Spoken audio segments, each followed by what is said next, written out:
Follow the money. That's what I always say. You always follow the money. Yeah. This is Follow the Money with Mitch Moss and Pauly Howard on VSiN. Here we go. Welcome in. It is Follow the Money on VSiN, the sports betting network. Mitch Moss, Pauly Howard with you. We are live in downtown Las Vegas from the Circa Resort and Casino. Thanks for watching today on YouTube TV, listening on Sirius XM Channel 158, iHeartRadio, TuneIn Radio, or any of our great affiliates across the country. On the program, professional sports bettor Chuck Edel with three of his best bets for the weekend coming up in 30 minutes.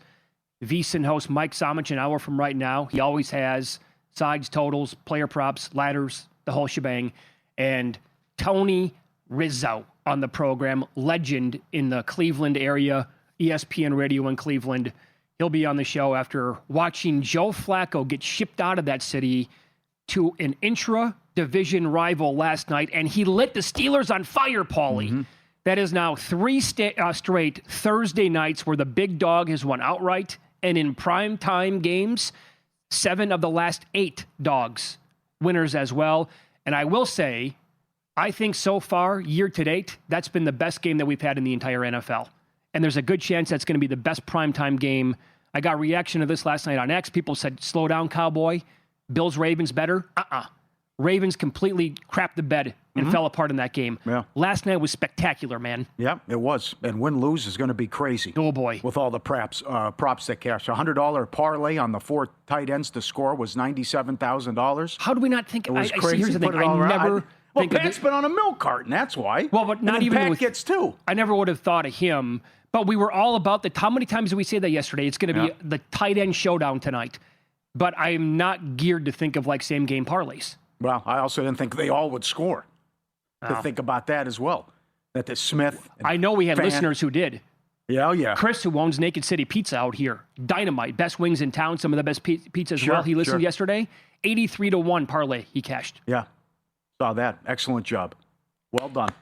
I feel good too because I got Flacco fever, baby. And here we go again. I'm back. I'm in.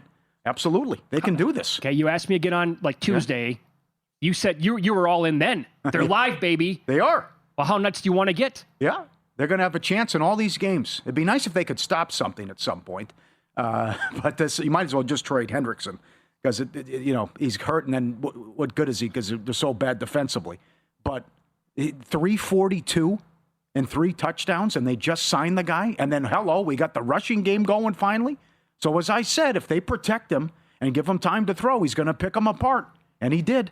But then again, what a luxury it is to just say, I'm throwing the ball 20 times to Chase. Go ahead and stop me.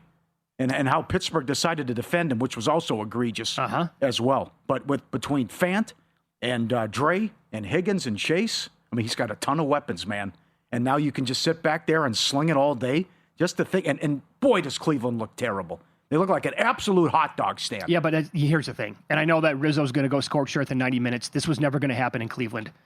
He doesn't have Jamar Chase. It doesn't matter. He doesn't have T. Higgins. Doesn't matter. Okay. It's that you helped them out. We'll hear from Tony in a second. It's that you helped them out. But you're right. It was a great game, and you have hope now.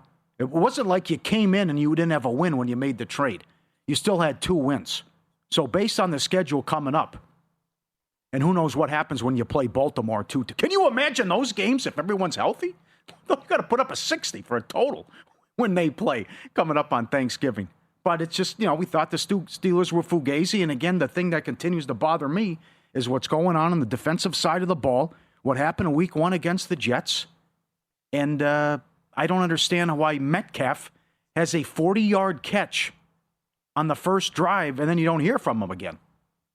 Which the offense wasn't the problem, but still, we'd think with that rapport that they have, you should be able to do what you want and get Metcalf. Now, the interception was his fault. That was funky, where you can't let the DB take the ball away from you there. Stronger hands, come on.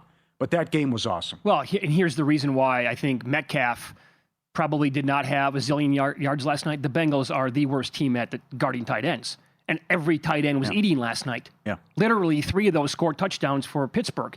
So you're gung-ho here about the Bengals. You love them. You want to grab plus 450 to win the division. Do you want to grab 3-1 to make the playoffs? To me, it was a bigger indictment on Pittsburgh.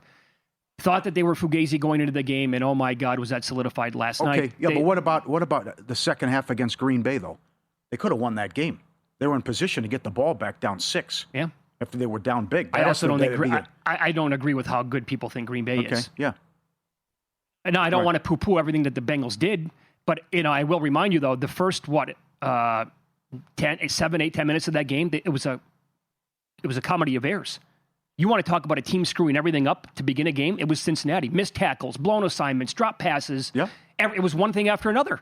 And the body language looked like crap. And then they just turned it around. And somehow Flacco put it together in the Steelers' defense.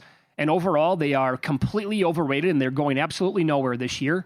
I still think it's hilarious that a 1-5 team basically has the same odds right now as Pittsburgh at 4-2 to win that division. That is hilarious. Mm-hmm. But you can't, like, Flacco, is he going to win comeback player of the year again? Is he even eligible for the award? Yeah.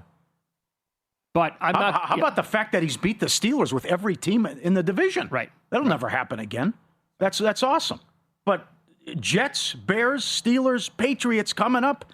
3 of them are at home. Yeah. And hello, running game. I'm not going to be Debbie Downer. You love them. That's great. I'm also not going to tell you that, I'm not going to say they're worthless and they have no chance, but I'm not going to be the other way as well. I'm kind of right in the middle. All right. Now, here's where I understand where you're coming from. They didn't have those weapons. It wasn't going to work, even though we had Flacco fever a couple years ago. I understand, based on the team. But here's where I'm at. You look like an absolute minor league operation when you make that trade and you give your rival hope. You thought they were one of the worst teams in the league, and you were probably accurate. Oh, they were absolutely. It's okay, fine. Yes. So it was a bad move because Tomlin was pissed off. He said it. I don't know what Andrew Barry's doing. What's he thinking? That's how they're feeling right now. The level of frustration. Tony Rizzo earlier today, ESPN Cleveland. How could you do that, Andrew? How could you do it? Why on earth did you feel the need to trade this guy to a division opponent for a 5th-round draft pick? Fireable offense. That is a fireable offense. I want to know how much longer the owner's going to watch this crap, because the fans have had it. We deserve better. You're just worried more about your stadium than you are your football team. That's the perception, Jimmy. And you allow these people to do this. You have the worst offense in the league. Your GM screwed this quarterback thing up like I've never seen in my life. I've never seen anything like it. Kids that play Madden could have done a better job. Truly. That's not hyperbole. It's a joke. It's a joke. This franchise has become a joke. That's a great rant. Yep. That's also 35 years of pain and misery right there. It is. I know. A lot of frustration. Pickett, Flacco, Gabriel, Sanders. Are they going to go back to Watson? That horrible trade. And then you just take Flacco and you give him to Cincinnati and you gave them life. And it looked like that on national TV as he goes off and had a huge game. Now, how about this, too? Flacco admitted after the game that he had trouble understanding play calls that head coach Zach Taylor was sending in. He said, quote, there was a handful of plays today that I was like, what is he even saying? We have these formations that end in F, and I was not getting it. So he didn't even know the plays, and the Steelers had no chance of stopping him. That's just brutal. Yeah. Also, a couple of other things. The players who dropped the ball at the goal line have gotten shredded, rightfully so. I mean, you are still not over the Arizona loss. No, right. So all I can do is salute T. Higgins for doing the exact correct thing at the very end of that game. And he Really? Yeah. Ooh, And I thought that was a little risky. No. Because it was a 36-yard field goal. Go ahead. Well, that's fine. Yeah. But he made the Steelers burn their timeouts and got the ball back with like 7 seconds left. More on that in a second. Instead of scoring that touchdown because he was going to easily get in. And then the Steelers have those timeouts left. And they have 90 seconds to work with, thereabouts, and the Bengals weren't going to stop them to save their lives. Right. I know. A tight end, I don't know who it was, but a tight end said in the huddle, if there's a breakaway, make sure you slide down. Is that right? Oh, yeah. Excellent. Yep. Well, still, I know the 36-yard field goal, not a gimme. Imagine what would have happened if he would have missed. But I'd like to be closer in that situation, but still. I think it's still, I know. Yeah. Michaels loved it. I know that. I mean, he said, salute. That's an unbelievable job. That's what I thought. I almost gave the guy a standing ovation in my house. And I have T. Higgins in a huge fantasy league. Oh, tough and I thought it was the right play. I don't even care. Yeah. I'm like, I was so smart. I was like, that's what every player should do. Also, this has to be talked about. Aaron Rodgers threw that Hail Mary 70 yards in the air. Now, I know people are shredding DK Metcalf. Hey, buddy, can you make a better effort next time? The Rodgers Hail Mary thing now, his entire career, It's the best ever at it. Do you not hold your breath for like 3 seconds thinking, oh my God, this is going to get to they have a chance? Had it done? Yeah. He looked good too. Yeah. I agree. Played well. But this is, I don't think you can get too, nothing's crazy. And getting carried away with the Cincinnati love. Based on the schedule that's coming up, and he can just see the weapons that he has. I mean, it's right there. Go shotgun, protect them. Hello, running game. Here's a little Chase, a little Fant, a little Higgins, and good luck. I'm going to move the ball on you. And I can do this. And 3-1 to make the playoffs isn't crazy. And if something happens to Lamar again, those could be 2 wins against Cooper Rush in a span of 3 weeks as well. Come on, man. Come on. Well, tell me exactly what you want to do here with the bets. Do you want to bet Flacco to win the MVP? What if he steadies the ship and they win the division? Oh, God. Can you imagine that? Well, it's an all-time gift from Cleveland. I'll tell you that. Remember, he pulled off the comeback player of the year 2 years ago, and he played 5 games. Yeah, off the couch. Yeah. But that won't happen again in terms of the comeback. But that's just, they couldn't get a first down in Cleveland. Now he comes in, they look like the 07 Patriots. It's astonishing. And everything got there last night. Oh, everything. I mean, except the Boswell. I scored 30 points. I can't get 2 field goals. Yeah. And then I would have cashed the 14-1 too. There was a big 3rd and 4 that they picked up. Yep. And I think a field goal would have tied the game. They would have kicked it right there. I would have had the 14-1. I know. What was the 14-1? Touchdown, field goal each half? Both teams, yeah. Okay, damn. Yeah. Well, 5 field goals in the game, 4 by McPherson. Yeah. Up next, we'll dive into Week 7. Wide receivers have gone to die when facing this defense. We'll start running down the games on Sunday next on Follow the Money. It's VSiN, the Sports Betting Network.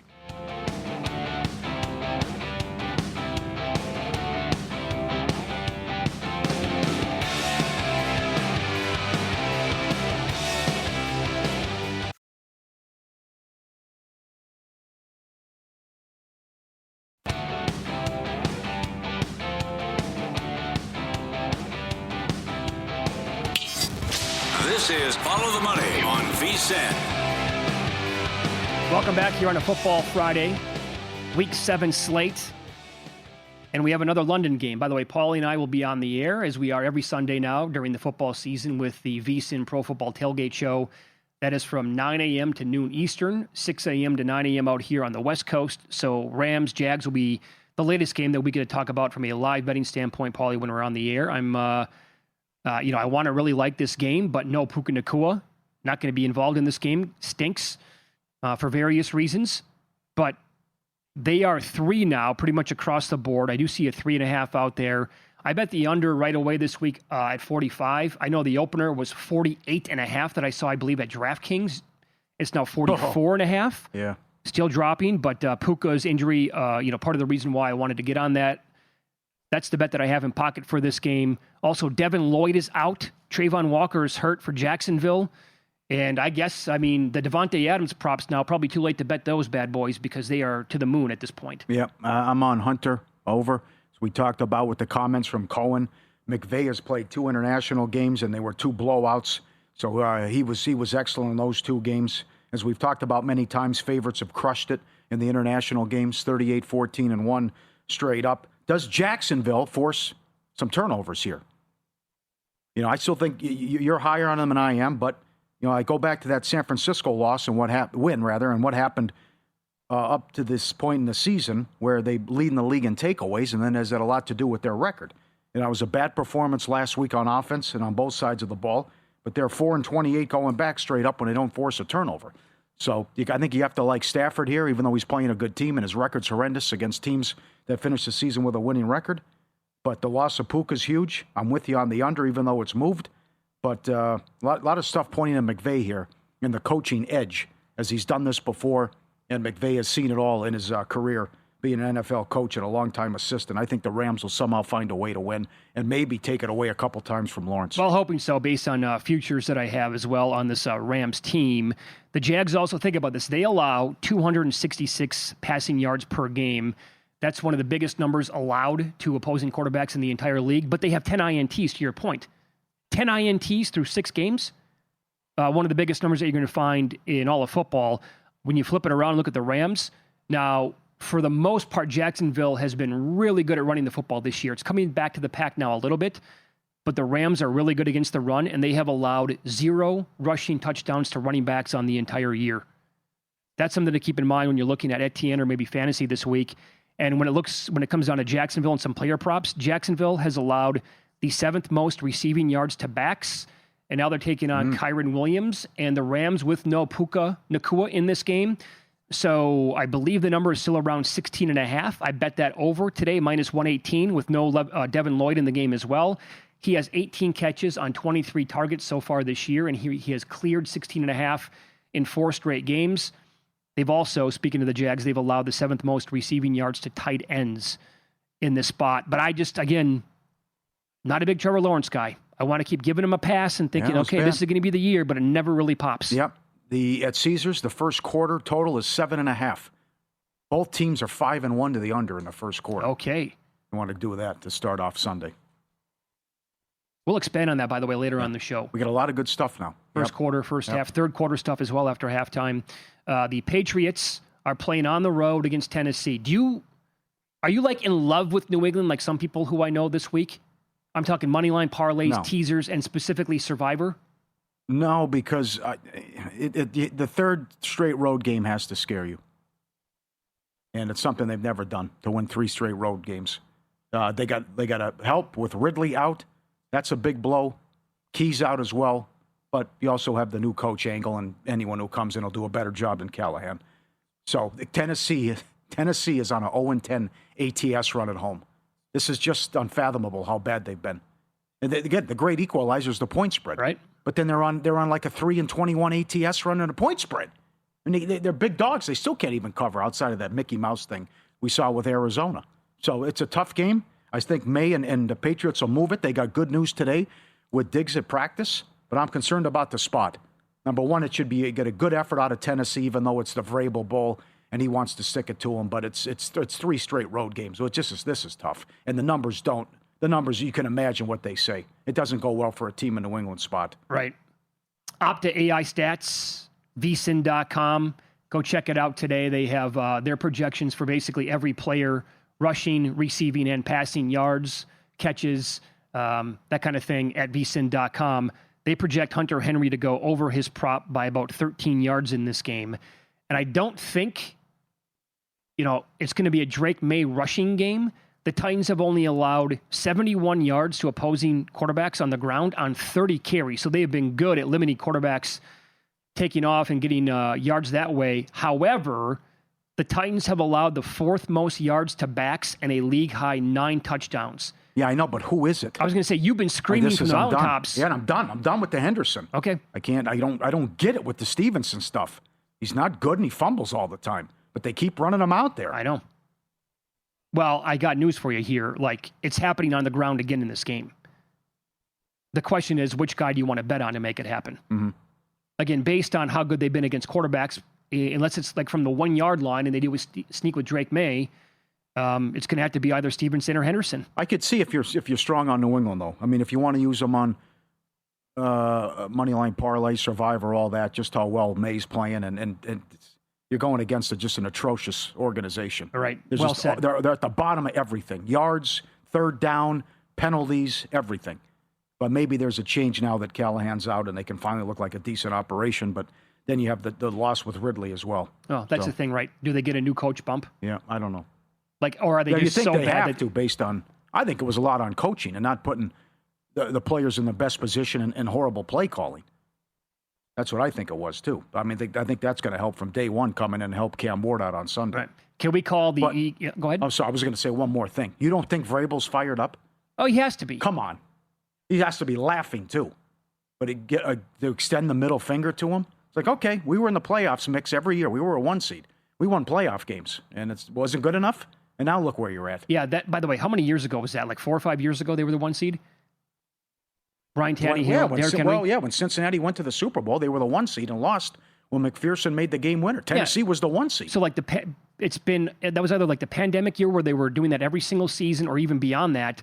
So they went from that to the worst team in the league. You believe that? Almost kind of overnight. Yep. And so, yeah, he probably, if he holds a grudge at all, then no doubt he's going to want to take it out on this team. Can we call this a got to have a game for Philadelphia? Yeah. I think so. At least look respectable on offense. Try to get Barkley going. I know AJ said they don't have any problems. Everything will be okay on offense. We'll see. I like to see some play action finally. Lane Johnson with his comments, Barkley with his comments. It's one thing to lose, but you got embarrassed, and you got embarrassed on a Thursday night game in front of everyone. So it's a big opportunity here for them to turn it around and look the part, because if they lose this one, then you got to question everything. And you want to talk about revenge games. I mean, how about Carson Wentz here, who's now going to start? I know he's had several stops along the way, but you could stick it to the Eagles as well. And they have to get this going with Barkley on the ground. They should win this game, and they should turn over Wentz.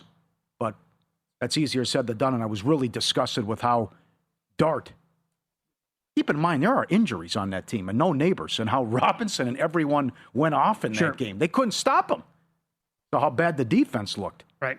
So the Opta AI stats, again, vsin.com, they are projecting Barkley to go under 73.5 yards by almost 20 yards in this game. They're projecting mid-50s for him on the ground. I will point this out. Wow. The Vikings defense this year, against the pass, they're only allowing 175 yards per game. That is phenomenal.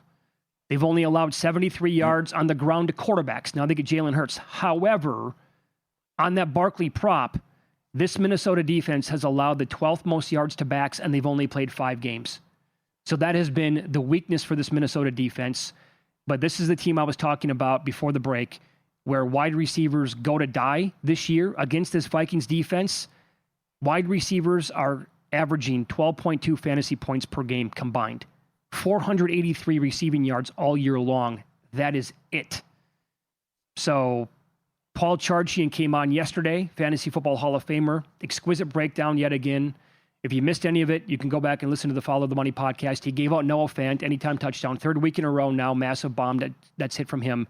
But he made a great case for Devontae Smith to go under the receiving yards in this game. Yep, this is a show-me game. You got to get back on track. Hurts has the 3rd most time to throw. There's been no play action, and then you're at the bottom in these categories on offense, which can't happen. You're the champs, and you have all this talent. It just can't look like that. And they're going to point their finger directly at the OC again if they continue to struggle. For sure. One of the best times of the year to be a bettor. Hockey's here. NBA starts Tuesday. ALCS, NLCS. Great college schedule. College basketball right around the corner. Every best bet, every host, every guest. The betting splits, DK and Circa. 24/7 video and replays on the VSiN Watch app. The NBA betting guide comes out as well. We have that ready for the season Tuesday.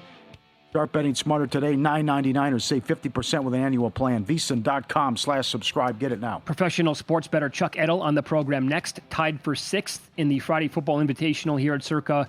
He'll give us 3 of his best bets next.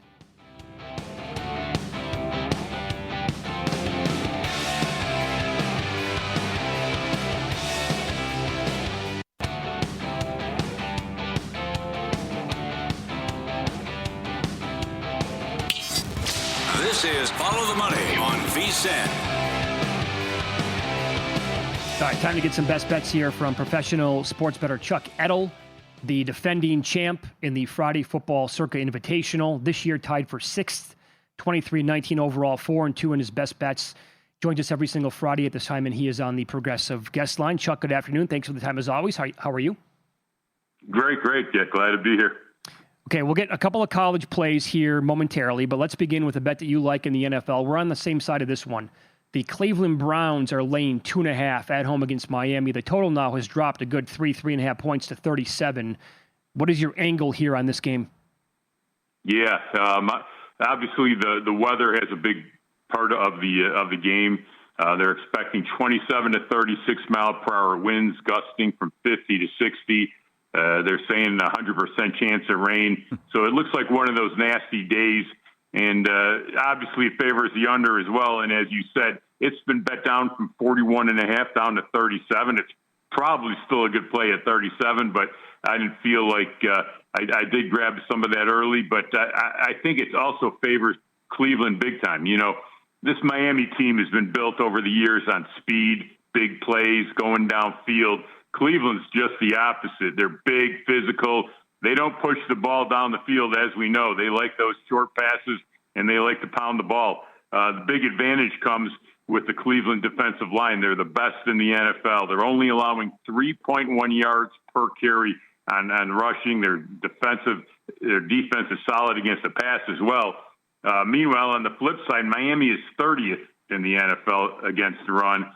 They're giving up 5.6 yards per carry. I mean, that's you don't see that happen too often. Their last two games, they've been even allowing more than that, 6.5 yards per carry in their last two games. The kid for Carolina ran for 200 yards. And, with the weather, obviously, the game looks like a ground and pound type of game. And Cleveland's run game has been much improved. The Judkins missed the first couple of games. He was in some trouble.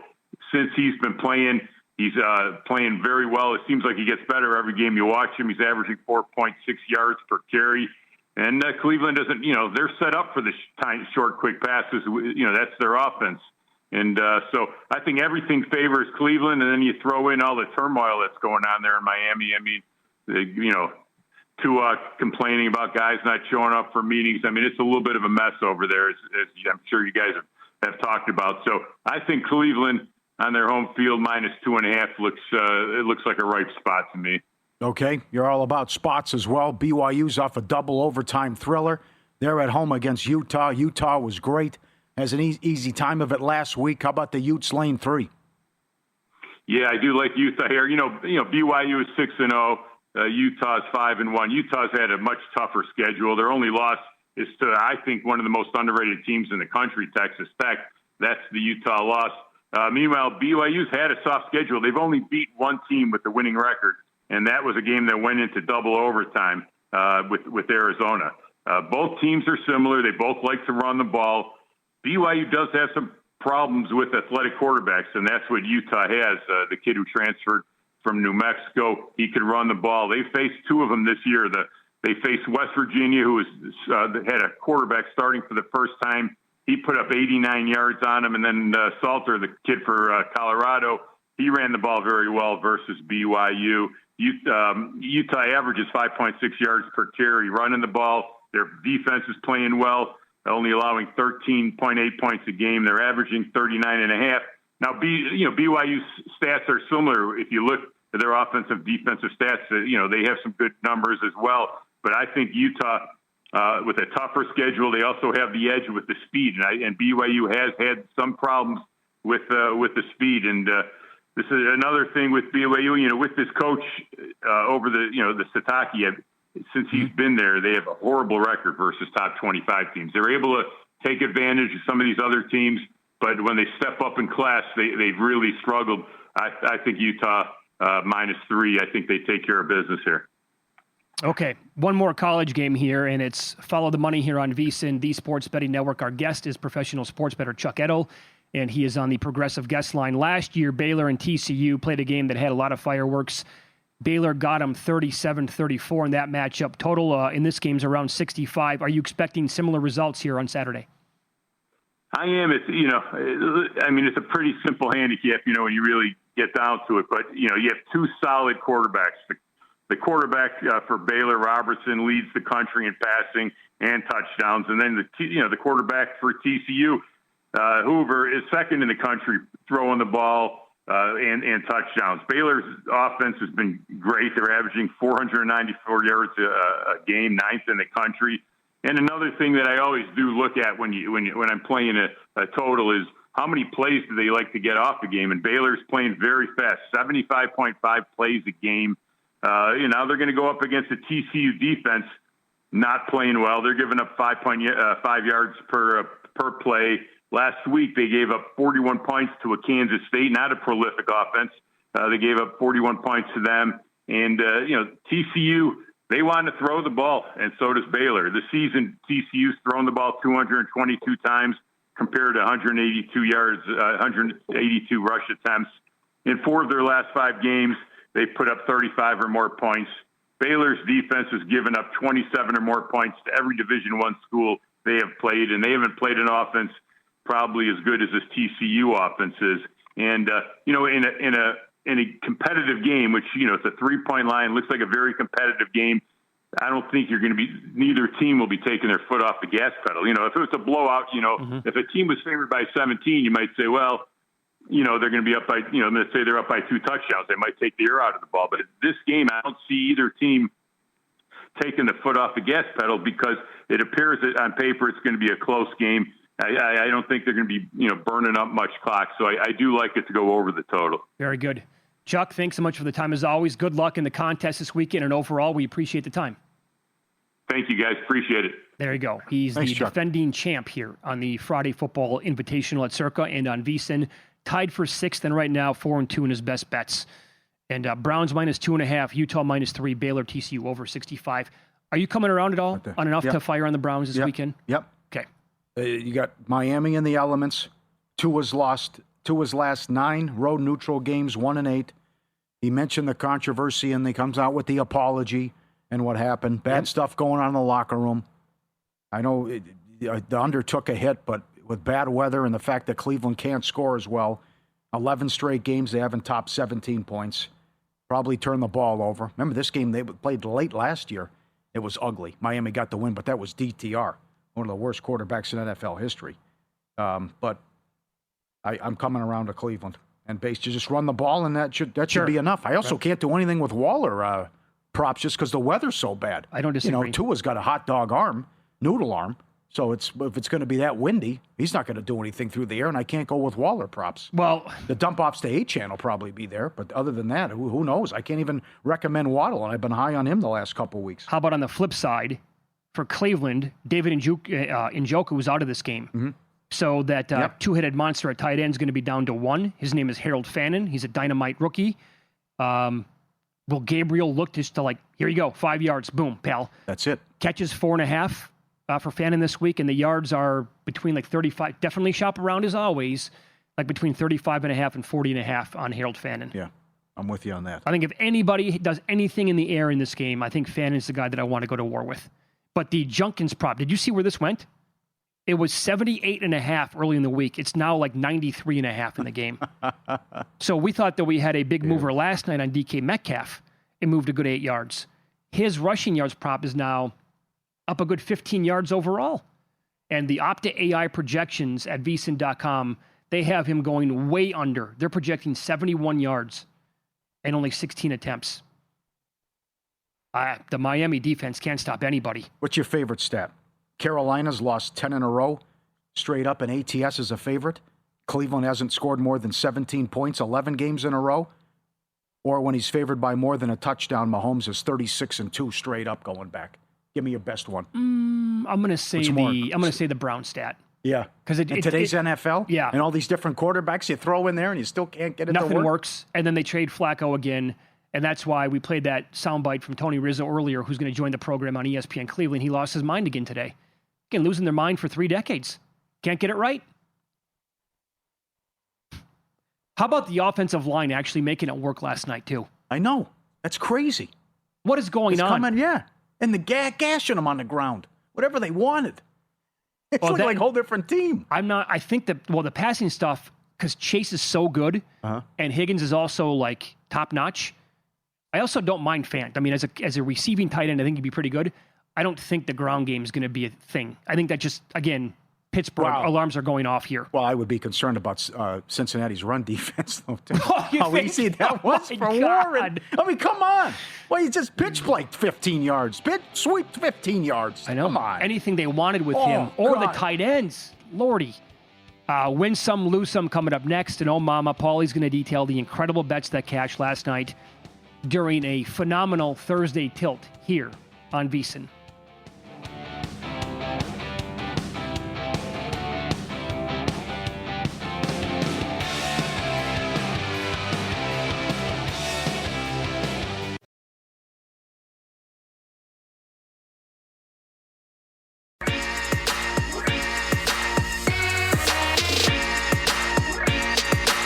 Win Some, Lose Some is sponsored by the Sharp Plays. Were you a winner last night? Wow, winning. Or was it a rough one? Well, they can't all be winners, can they? Loser! You're a loser! Pauly Howard recaps the night in sports betting in Win Some, Lose Some. What a night. The incredible parlays if you had a couple tight ends to score, or like Chris at Naked City if you had 3 of them. Flacco and Rodgers, 550 passing yards, plus 325. That was at Caesars. At DK, Flacco 30-plus completions, plus 550. 3-plus touchdowns, plus 450. at Caesars. Chase Brown and Jalen Warren, 5 yards every quarter, 10-1. 200 yards combined, 28-1. 25 yards each half, 15-1. Brown 10 yards each quarter, 8-1. Who would have thought that the both running backs would go off and look like that, especially Chase Brown, what he did on the ground. At DraftKings, Jamar Chase, 15-plus receptions, 45-1.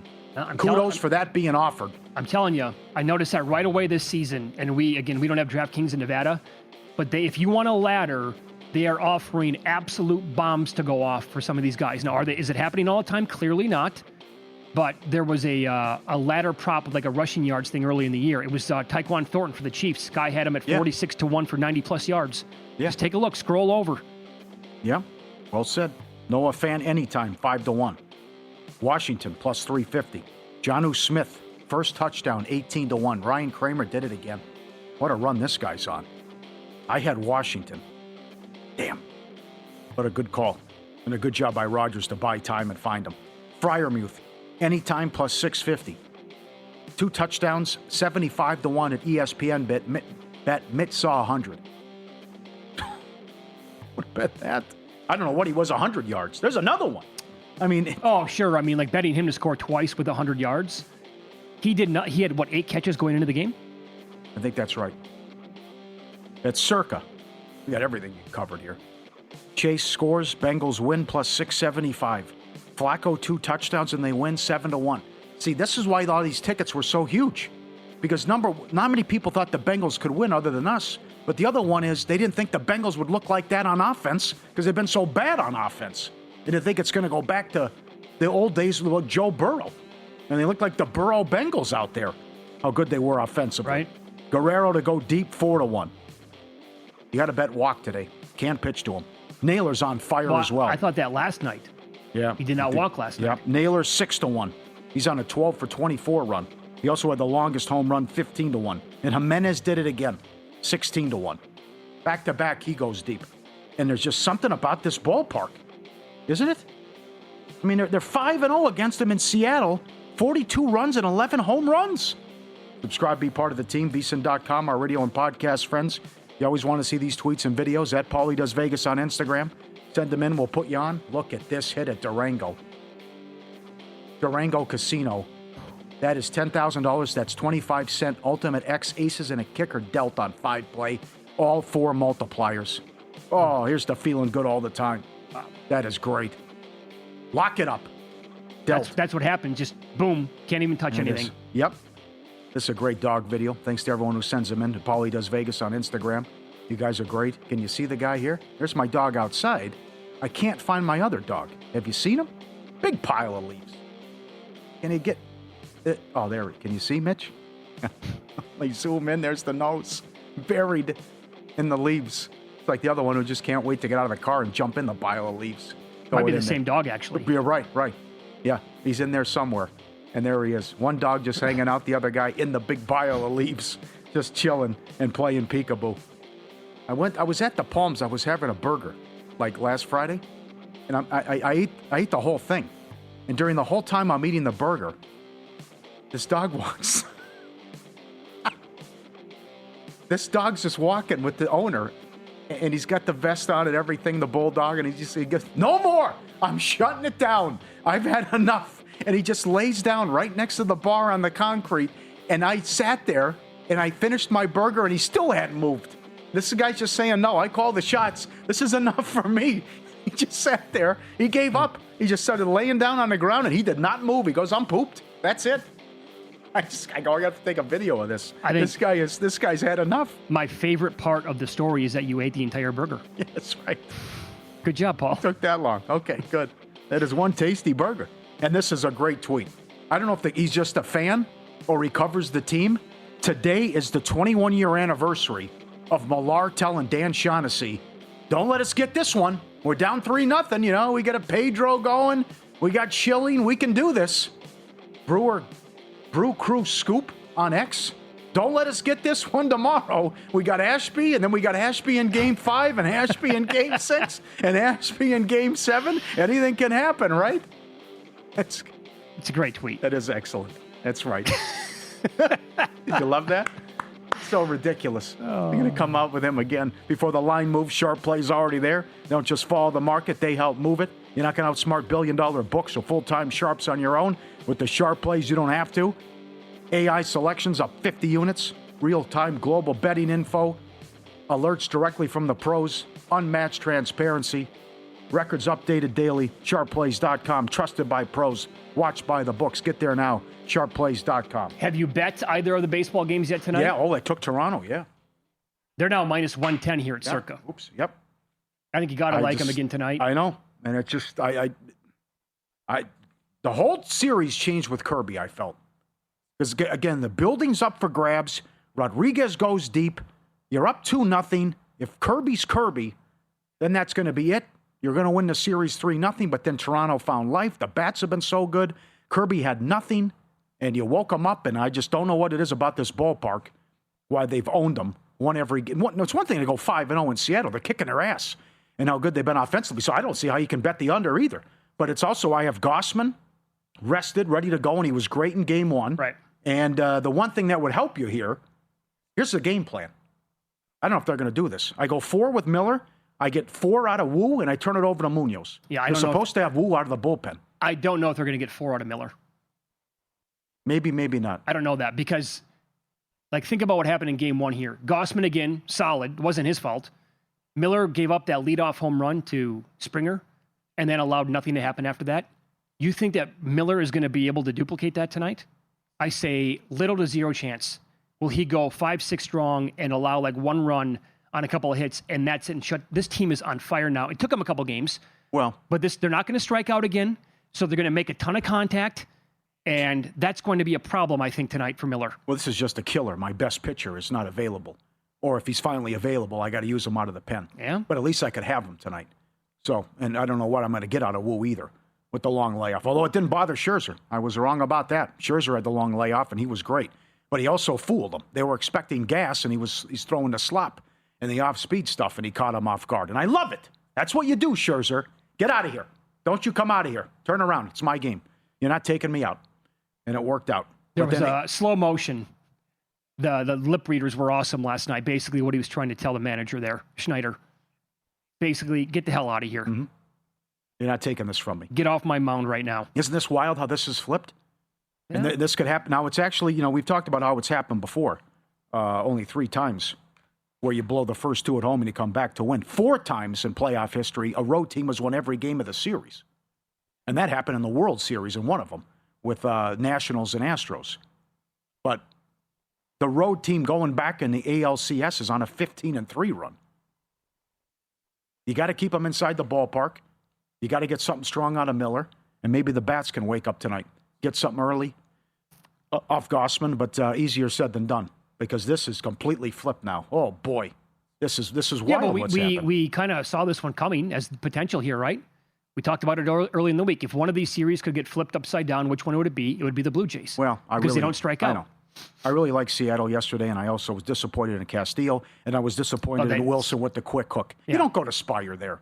That's ridiculous. I could say that Castillo was more disappointing than Kirby.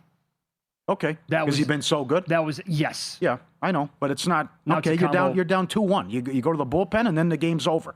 Walks in a guy, gives up another run, and then at the school, the house is on fire. It's 5-6-1 then at that point. But I'd come right back, team total over, game over, and everything. And it's got to go Springer props too. This guy's dialed in. I would never say this team has no chance to beat the Dodgers in the World Series, like if the Mariners made it.